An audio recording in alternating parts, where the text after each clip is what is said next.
Terus ada lagi gini Pak Pung, pejabat-pejabat beli rumah, beli mobil pakai nama supirnya, pakai nama itu juga bisa ketahuan. Ketahuan kan, nanti ketahuan nama supir siapa, ada nama.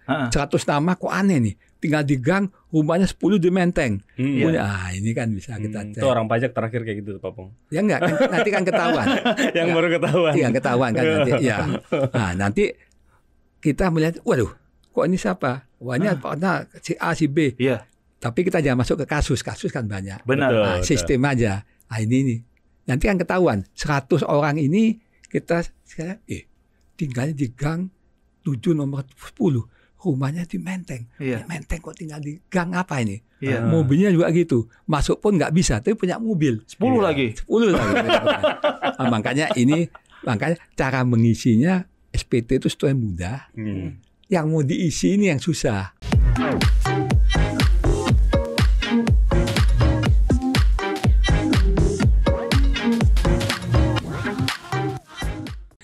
Pak Pung, kalau kebijakan pajak itu identik dengan keriuhan publik gitu ya, baik itu tarif ataupun peningkatan aktivitas penegakan hukum, pasti publik sering ricuh gitu, ramai lah pemberitaannya gitu. Nah kalau dengan konsep ini, itu bakal bikin gaduh atau malah justru enggak Pak Pung? Menurut kami seharusnya tidak.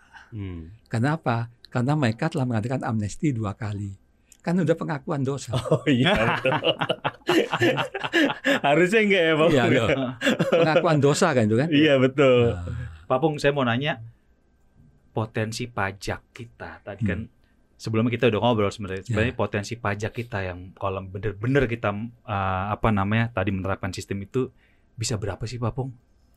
Potensinya Pak Pung, sampai yang orang nyimpen di luar negeri juga kan nanti ada tadi pertukaran data informasi sekarang kan, access of information exchange itu AEO. Nah itu berapa sih sebenarnya yang kalau itu semua ditegakkan gitu Pak Pung? Ya kalau menghitung secara ininya kita secara kasar aja Pak Pung. Secara kasarnya, tapi yang penting yang benar, tax ratio pasti akan 2 kali lebih pasti bisa terjadi. 2 kali lipat bisa dalam waktu berapa tahun bisa. Karena kan kita ada goalnya, tujuannya. Kita mau ke Bandung. Benar. Ada kilometer berapa sekarang? 10 oke kan? Iya. Pasti sampai. Betul. Kan kita kan harus menguji SPT. Betul. Kalau SPT-nya benar, isinya lengkap, itemnya jelas kan? Iya. Dan sumber keuangannya jelas, benar. apa susahnya? Benar. Semua terbuka. Benar. Kalau udah terbuka semua, ya tinggal menghitung. Ya saya nggak mau mengatakan, banyak orang yang mengisi SPT mungkin sesuai apa data yang dia perlihatkan kepada tukang ngisinya. Benar. Kan gitu. Tapi yang benar, isilah SPT Anda yang sebenarnya jumlahnya, benar jumlahnya, lengkap itemnya, jelas sumbernya. Iya benar. Undang-undang. Benar, kata saya. Benar. Ya kan? Kalau itu diisi benar, habis. Punya rumah, tang. Iya betul. Aja. Kalau kamu nulis nggak benar, sertifikat ada. Nggak matching. Benar. Kita kirim surat. Aku punya data 10, kamu kok 8. Mana? Iya. Tapi kalau dia bisa buktikan dengan evidence ini, maka done. Kan gitu. Kan gitu aja. Jadi tidak perlu kita bersinggungan antara wajib pajak sama petugas pajak. Yang ada adalah korespondensi by letter. Iya. Dan itu sudah tahun 2004 udah kami coba. Ya. Jadi kita by letter. Ya aneh sih kalau nggak diituin. Itu berarti kalau 2 kali lipat bisa ribuan triliun Pak Pung. Insya Allah bisa. Kenapa tidak? Ngebiayain program-program presiden gitu bisa kan sekali. Sekarang kan makan bergizi gratis, bisa sekali. Segala macam itu harusnya bisa ya lewat program ini ya. Ini masukan yang bagus nih harusnya buat presiden baru nih. Iya, bagi teman-teman yang pemain internet, pemain IT ya. Iya. Itu namanya digitalisasi kan luar biasa. Betul. Mas. Dan apalagi semuanya automatically. Betul. Kok semua II sistem itu masuk, kita mau gimana kita? Iya. Dan itu undang-undang, bukan kata saya. Tapi bikin sistem gitu gampang nggak sih Pak Pung? Pelaporan kayak gitu itu udah ada semua Pak Pung sekarang? Insya Allah menurut saya sih nggak terlalu susah. Kok dulu mungkin susah, kok sekarang sih. Iya, udah canggih ya zaman operator dan alat juga udah silakan lah. Mahal atau enggak Pak Pung? Enggak. Itu TKDN bisa kok. Benar. Nggak pernah kita coba juga di BPK, TKDN bisa. Oh pernah Pak Pung di BPK? Ya namanya audit kita coba. misalnya surat perintah perjalanan dinas. Iya. Itu kan nanti banyak orang pakai Garuda ngakunya, tapi dia naiknya Lion. Ya, dia beli tiketnya di daerah sana kan gitu. Oh, ini lucunya. Pak Pung pengalaman udah banyak ya ngaudit perjalanan. Ya, sehingga kita MOU dengan Lion, dengan Merpati, dengan Garuda. Ya, betul. Ya kan? Jadi yang dulunya mungkin 3 bulan. Itu zaman Papung tuh. Ya, di BPK. Jadi yang namanya dulu 3 bulan untuk minta data ke ini ngecek lah ya, apa betul. Ini cuma 3 menit atau 3 detik. Bisa. Termasuk hotel Papung? Hotel bisa kan? Ya kan hotel bisa online kita, kemana aja bisa. Namanya nggak ada kok. Iya. Tapi bilnya ada. Bilnya ada. Seringkali kan begitu. enak. Ya enggak, kita supaya jangan terjadi suatu hal yang tidak kita inginkan lah. Apa artinya? Ya tuduh menuduh tanpa ada bukti. Betul. Ya kan? Pasti kamu bikin tiketnya di sana. Waduh, janganlah. Kita buktikan beloynya aja. Bisa. Itu baru MOU. Iya. Kok ini wajib? Digital tuh susah, Pak. Iya, betul. Naik otomatis. Betul. Ya kan? Naik otomatis. Tidak akan ada bisa ini. Dan kita juga jadi kepastian hukumnya ada. Betul. Ya. Agak-agak orang nggak berani. Udah 2 kali amnesti apalagi dong. Udah 2 kali. Mau ada ketiga kali rencana ini Pak? Itu saya baru dengar-dengar aja. Tapi gimana kalau tax amnesty kita juga harus minta nih pendapatnya Papung. Gitu. Iya, karena kalau yang pertama itu kan yang deklarasi itu ada 4.800 triliun ya Papung. Yeah. Kita dapat penerimaan 180-an lah. Iya, 2%. Nah, 2%. Itu membuktikan potensi yang dibilang Mas Wedi tadi nggak, Pak Bung? Ya, kita berbicara tax amnesty, tentunya kita harus tahu berapa sih. Ini kan kita menjual sistem amnesty, dapatnya 160 atau 180 ya. Kan kita mesti ada pokoknya juga. Pokoknya itu berapa yang diampunin. Terus berapa hilangnya tarif. Betul. Iya. Yang harusnya 30% menjadi 2%. 28% berarti. Ya, yang loss-nya 28 kali 4.800 berapa? Waduh, coba saya kali dulu deh. Ya, kali dulu ambil tuh. 28% 0,28 dikali 4860 kali 4860. Wah, 1.300 triliun Pak. Ya.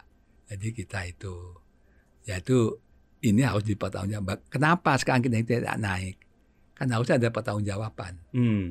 Kenapa tiba-tiba turun dari 30 jadi 2%? Jadi bukan gitu. Artinya dengan tax amnesty ini tentunya ada perbaikan soal monitoring. Iya, betul. Sehingga tidak mungkin kita ketergantungan hanya karena hasil sumber daya alam sama CPO macam-macam. Iya. Kok itu rendah harganya rendah? Iya, kita terus pajaknya nggak tercapai. Jangan. Kita masih bagaimana kita mampu menguji SPT. Kunci cuma itu aja. Kalau cuma negara mampu menguji SPT. Sehingga secara cepat dan ini kita akan cepat dapat restitusi daripada kantor pajak di semua negara hanya mengirim cocokan. Tidak perlu ada audit, hanya ini korespondensi audit. Kalau nggak cocok, nggak matching, Pak, yang ini tidak matching, mohon penjelasannya. Yang ini tidak matching. Saya punya 10, Bapak cuma 5. Saya punya ini. Gitu. Jadi menurut Papung banyak orang yang belum melaporkan SPT sesuai dengan realitanya ya Papung ya. Karena nggak bisa diuji gitu Papung. Ya, karena adanya kesempatan yang nggak pernah diuji sehingga dia nggak tahu salahnya juga. Iya betul. Ya kan? Betul. Ayolah kita perbaikin sistemnya sehingga semua orang harus mengisinya dengan benar, lengkap dan jelas supaya tingkat kepatuhan meningkat secara automatically. Karena tingkat kepatuhan kok sukarela, susah. Iya betul. Gitu, ya kan? Ini soal SPT nih Papung. Ini pengalaman pribadi. Ya. Karena saya ngikutin selama karir jurnalistik mengikutin setiap pelaporan SPT setiap tahun. Dan setiap tahun selalu ada orang bertanya gimana cara melapor SPT. Kenapa SPT lapornya seribet ini gitu. Padahal setiap tahun kita melakukan kan. Nah, saya lapor SPT juga, saya cobain.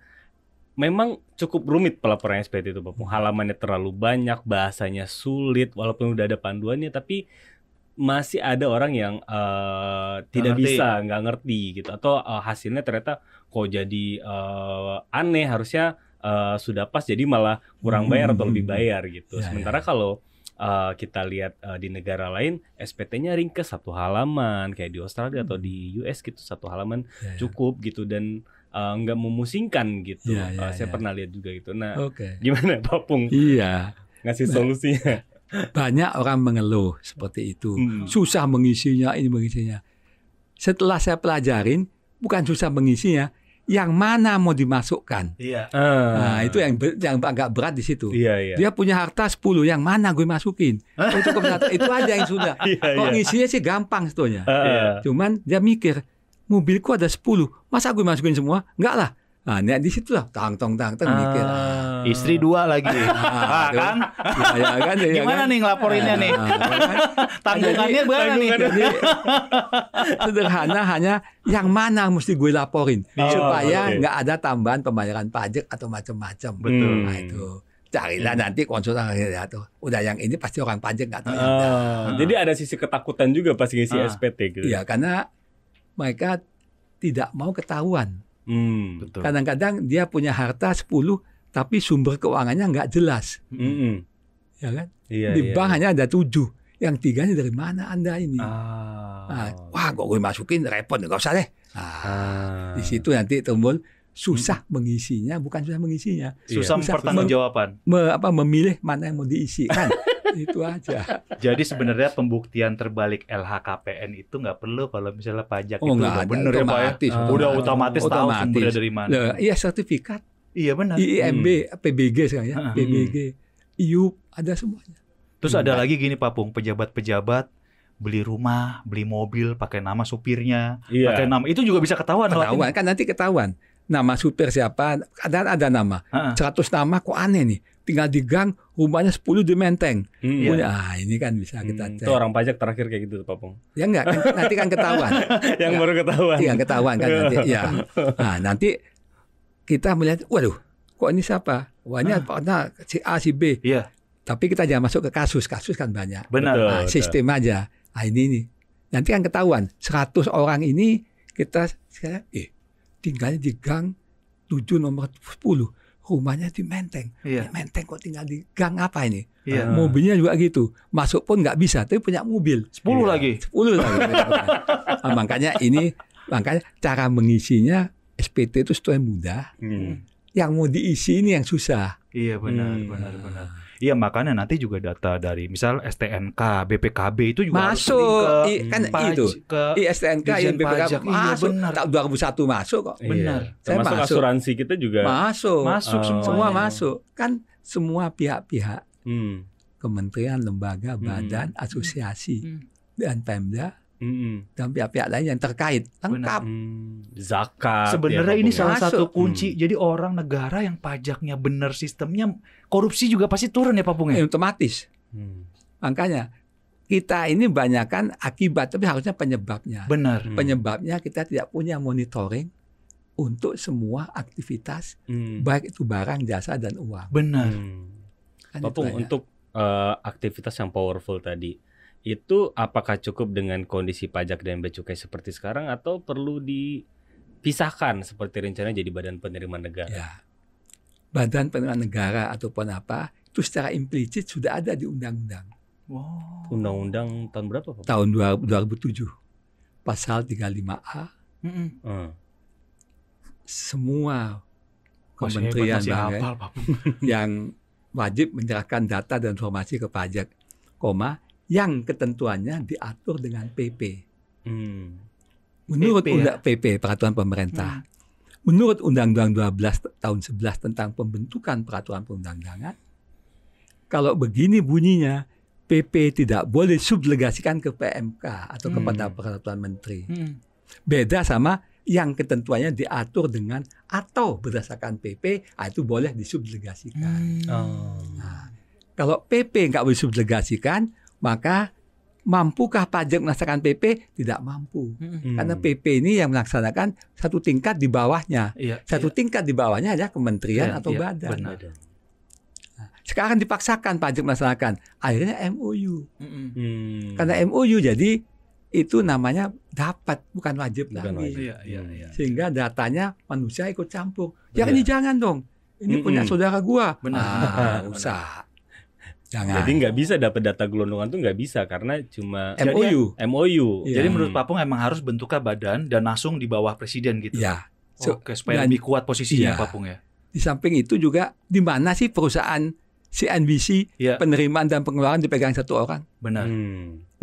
Kita Benar. sekolah jauh-jauh Benar. pemisahan fungsi, Benar, benar. penerimaan dan pengeluaran. Benar. Ada juga WC perempuan, WC laki. Benar. Semua harus ada pemisahan. Benar, benar. Perdata pidana, bukan hukum aja. Kan jelas sekali. Apa iya CNBC penerimaannya bagian terima duit sama bagian beli-beli satu orang? Iya, betul. Pasti ada pemisahan fungsi. Betul. Sekolah pun juga gitu. Betul, betul. Ya kan? Betul, betul. Dan kita juga negara lain pun juga begitu ya. Udahlah. Idealnya Apalagi- seperti apa bayangan Papung Badan Penerimaan Negara itu? Ya, Badan Penerimaan Negara itu seyogianya sebagaimana pernah diusulkan oleh Menpan tahun 2004, yaitu Pak Menpan. Oh, dari Tahun- 2004 udah ada usulan Sudah, ini ya, Pak? Sudah. Bukan 2004, barang baru. tanggal 15 Januari 2004, Apa? ya, Menpannya waktu itu Faisal Tamin. Oh ya. Nah, bilang sama Bu Mega Mm-mm. untuk BPN, Badan Penerimaan terdiri Negara. dari bea cukai, pajak dan ini. PNBP juga. PNBP di ya, situ. PNBP masuk. Supaya meningkatkan kepatuhan dan juga fokus Mm-mm. karena pemisahan fungsi. Mm-mm. Emang ada kok pemisahan fungsinya nggak bisa perusahaan jalan? Iya, Belum tentu. betul. Ada. Betul, betul, betul. Apa kita mau mendiam? Ya nggak apa-apa, diamkan kayak gini. Berapa tahun? Tahun 2007 udah begitu. Implisit ada. Tapi eksplisit tidak. Karena eksplisit pasti ditolak. Makanya kita membuatnya implisit. Oh. Ada alasan yang sering muncul nih Pak Pun ketika ngomongin BPN itu, Ya. ketika dia dipisah, yang pertama dia menjadi powerful, mungkin menjadi sangat berkuasa, mungkin melebihi KPK. Terus yang kedua, itu akan merugikan, bukan merugikan, menyusahkan Kementerian Keuangan, misalnya mereka ingin menerbitkan insentif fiskal atau berkoordinasi untuk cash flow gitu. Itu gimana Pak Pun? Toh ada kita di bawah presiden. Iya, Menteri Keuangan di bawah presiden. Presiden katakan, ini fasilitas oke. Tergantung putusan daripada rapat terbatas atau sidang ekonomi di Iya, istana. iya, betul. Kita akan melaksanakan. Jadi nggak ada isu Nggak harusnya. ada perintah aja. Nggak ada, tinggal perintah kan presiden. Kecuali kita di bawahnya menteri boleh di bawah. Kita di bawah Menko. menteri-menteri atau Oh. tapi ini kan presiden. Langsung. Nah, saya kira tidak ada masalah. Sekarang ini kita kan udah belajar 17 tahun mencoba begini, tapi itu kan gagal. Betul. Apa kita mau teruskan? Kalau teruskan ya nggak apa-apa. Betul. Hanya kita harus melihat apa penyebabnya sampai tes rasio stagnan di 10. Nah, gitu. Sampai 8,33 tahun 2020 sehingga untuk menutupi next tahun ini tahun 2021 mulailah dinaikkan tarif PPh badan 2%, PPN 2%. Tapi ternyata juga tes rasio rendah. Amnesti ada, tes rasio turun. Iya, benar. Nah, apa ini kan gitu. Ada sih negara yang ketika setelah tax amnesty terus penerimaan tax ratio-nya bagus. Pasti ada dong. Apa contohnya? Ya, Pak? contohnya Afrika Selatan pernah ke sana. Naik dong, pasti naiknya dong. Nah, gimana? Kan Gimana terbuka. caranya Pak Pung? Sekarang dengan adanya kebukaan 4.800 triliun itu, toh tentunya nanti kita bikin bank data pajak. Iya. Ya kan? Kan itu aja. Dan kok semua data dikumpulkan kan ini. Afrika Selatan berhasil, Pak Pung. Berhasil, makanya kami mengirim tahun 2004 Desember 2004, Iya. baik dari Barreskrim, dari Jampitsus, dari Kejaksaan Agung dan pajak. Karena kami ingin amnesti kita ini amnesti bukan pajak aja, amnesti pajak dan pidana lainnya. Supaya kaki kanan masuk, Kaki kiri juga masuk harus juga. masuk juga. Nanti kalau enggak tembak kirinya. Benar. Ya misalnya sekarang kita ada uang di Singapura, kita mau Iya. laporkan Mm-mm. bahwa ini mau amnesti. Iya. Singapura tanya, Pak, waktu daftar Anda mengatakan ini clean dan clear Iya, taunya. duitmu. Tahu-tahu sekarang mau ditarik dengan amnesti. Berarti waktu kamu ngisi, Iya. maaf, palsu ya? Not according by law dong. Iya. Kenapa Betul. kau mengatakan sekarang? Kan gitu. Kalau Afrika Selatan itu bisa dapat berapa dulu, Pak Pung? Aduh, angkanya Tapi saya tinggi ya, lupa. Pak Pung ya? Karena kami pasti pilih itu pada waktu itu karena dia yang berhasil. Hmm. Nah, makanya kami kirim anak-anak kami. Jadi ketika setelah tax amnesty mereka terus melakukan monitoring, Ya, mengecek pasti. data-data. Jadi amnestinya belum dilaksanakan, mereka tuh meminta akses informasi keuangan. Oh, mereka minta aksesnya Akses dulu. dulu. Yang link NMS tadi dulu dilakukan, baru amnesti. Oh, jadi udah ketahuan gitu. Iya. Kalau mau declare Nah, ini 100 yang miliar. kalau pertama kali sekarang kita mulai dengan ya, tapi ini kan dua kali. Iya, Iya. betul. Masa amnesti terus? Jadi Ya yang ampun, muncul itu. sekarang wacananya yang orang miskin dinaikin PPN-nya, yang kaya malah dapat pengampunan lewat teks amnesti. Nah, begitu Pak Pung yang muncul di Tapi publik. sekarang harus aksesnya benar-benar full sesuai perintah undang-undang. Kita nggak minta luar undang-undang, sesuai perintah. According by law. Iya, betul. Oh, oke. Sehingga kita nggak against law. Pajak itu harus mampu menjawab tantangan korupsi, Iya. utang, dan pajak. Iya. Ini insya Allah pajak mampu dengan pelurusan pelaksanaan peraturan ini akan terwujud. Iya. Kalau ini akan terwujud, maka tujuan kita adalah Indonesia sejahtera akan terwujud. Iya. Jadi manfaat daripada pelurusan adalah tax ratio naik, tax rate turun, korupsi teratasin, utang terlunasin, sehingga tujuan kita dengan pelurusan ini akan terwujud, namanya Indonesia sejahtera. Sobat Cuan, jangan lewatkan lanjutan obrolan seru yang gak kalah menariknya dari pembahasan kita kali ini. Hanya di channel YouTube Cuap Cuap Cuan.